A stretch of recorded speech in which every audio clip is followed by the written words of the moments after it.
सुबह के ठीक 10:45 बज रहे थे। शहर के सबसे आलीशान कार शोरूम प्रिस्टीन मोटर्स के बाहर एक बुजुर्ग व्यक्ति धीरे धीरे चलते हुए पहुंचे। तन पर साधारण सा खादी का कुर्ता पायजामा, कंधे पर एक पुराना कपड़े का झोला और आंखों में गजब की शांति। शोरूम की कांच की ऊंची दीवारों के पीछे दुनिया की सबसे महंगी और चमचमाती गाड़ियां रखी थी। सुपरनोवा V8 और एलेक्जेंड्रा, जिनकी कीमत करोड़ों में थी। जैसे ही बुजुर्ग ने शोरूम के अंदर कदम रखा, गेट पर खड़े सुरक्षा गार्ड ने उन्हें तुरंत रोक लिया और रूखेपन से बोला, अरे बाबा, आप यहां कहां चले आए? बाहर धूप में बैठिए, अंदर सिर्फ वही लोग आते हैं जिन्हें गाड़ी खरीदनी होती है। बुजुर्ग ने मुस्कुराते हुए बड़ी विनम्रता से जवाब दिया, बेटा, मैं भी तो एक ग्राहक ही हूं। मुझे अंदर मैनेजर साहब से मिलना है, एक कार पसंद करनी है। यह सुनकर गार्ड ने पास खड़े दूसरे सिक्योरिटी वाले को इशारा किया और जोर से हंसते हुए बोला, सुना तुमने? बाबा कार खरीदने आए हैं। कौन सी वाली? वो जो पैरों से चलती है। दोनों खिलखिलाकर हंस पड़े, लेकिन बुजुर्ग के चेहरे पर वही शांत मुस्कान बनी रही। उन्होंने बस इतना कहा, बेटा, तुम्हारी हंसी शायद तुम्हारी नासमझी है, पर मैं अंदर जरूर जाऊंगा। तभी शोरूम के अंदर से एक तीखी आवाज आई, क्या तमाशा लगा रखा है गेट पर? यह आवाज थी अनन्या शर्मा की, जो शोरूम की सीनियर सेल्स हेड थी। हाई हील्स और काले फॉर्मल सूट में सजी अनन्या ने बुजुर्ग को सिर से पैर तक बड़ी हिकारत से देखा और ताना मारते हुए कहा, बाबा, ये शोरूम लग्जरी कारें बेचता है, मुफ्त का राशन नहीं। आपको शायद रास्ता भटकने की गलतफहमी हुई है। बुजुर्ग ने बिना किसी नाराजगी के कहा, नहीं बेटी, मैं बिल्कुल सही जगह आया हूं। मुझे यहां की सबसे कीमती गाड़ी देखनी है।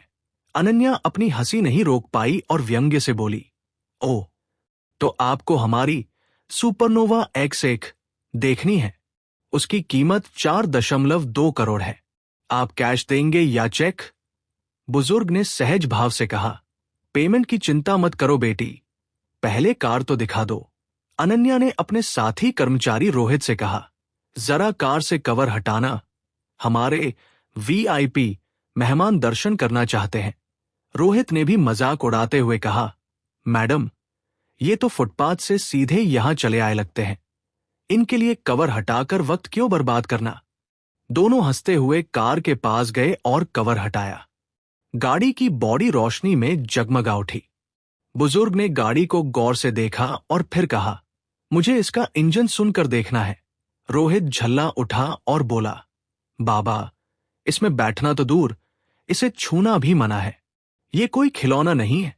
बुजुर्ग ने तब थोड़ा गंभीर होकर कहा, अपने जनरल मैनेजर से मिलवाओ, वही मेरी बात समझेंगे।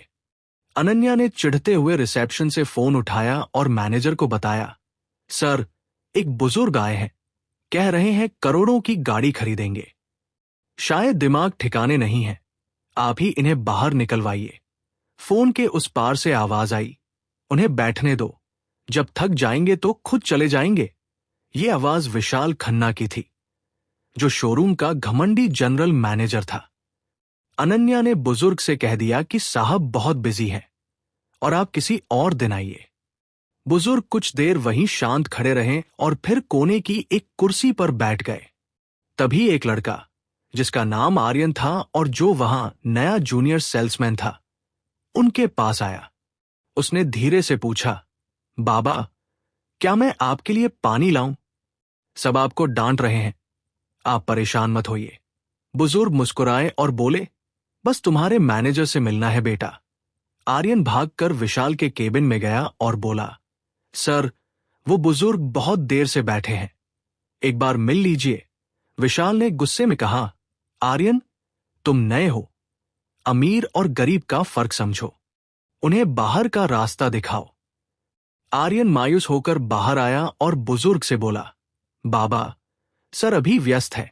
बुजुर्ग ने सिर हिलाया और अपने झोले से एक सीलबंद सफेद लिफाफा निकालकर आर्यन को दिया और कहा, यह अपने मैनेजर को देना, लेकिन तब जब वो बिल्कुल अकेले हों।